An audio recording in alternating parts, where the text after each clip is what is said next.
मी सध्या आहे नागपुरातील आमदार निवासच्या कॅन्टीनमध्ये आणि या कॅन्टीनमध्ये 1 किंवा 2 दिवस पुरेल एवढाच सिलेंडरचा साठा सध्या शिल्लक आहेत। एकूण 20 ते 25 सिलेंडर या ठिकाणी असतात आणि 20 ते 25 सिलेंडरपैकी फक्त आमदार निवासच्या कॅन्टीनमध्ये आत्ता 3 ते 4 सिलेंडरच खाली आहे, भरलेले आहे।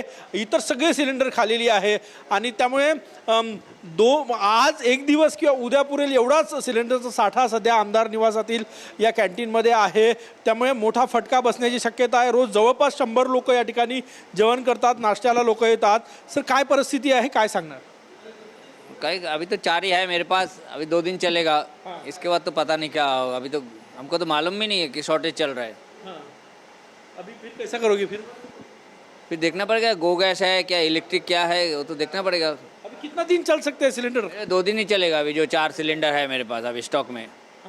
और टोटल सिलेंडर कितना है अपने पास? टोटल 20-25 है स्टॉक रहता है। जो कितने खाली है अभी? अभी खाली 15-16 तो खाली है। 4 सिलेंडर है। हाँ 4 सिलेंडर भरा है अभी। कितने लोग खाना खाते हैं यहाँ? 100 लोग तो खाते ही डेली। 100-150 लोग तो हो ही जाता है डेली। वीआईपीज भी आते हैं? हाँ वीआईपी आमदार लोग आते कभी कभी। हाँ सिलेंडर नहीं मिला तो क्या करोगे फिर? कोई अल्टरनेट तो देखना ही पड़ेगा। अब क्या करोगे तो समझ में नहीं आ रहा है, कुछ तो करना ही पड़ेगा।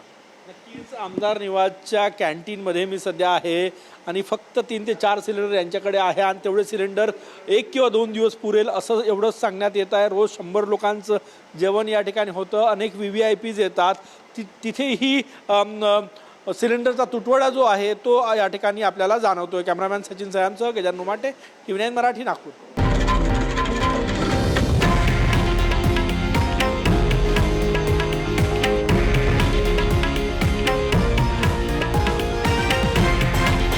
हे आहे देशातील नंबर 1 न्यूज नेटवर्क आणि आपण पाहत आहात TV9 मराठी, एकमेव।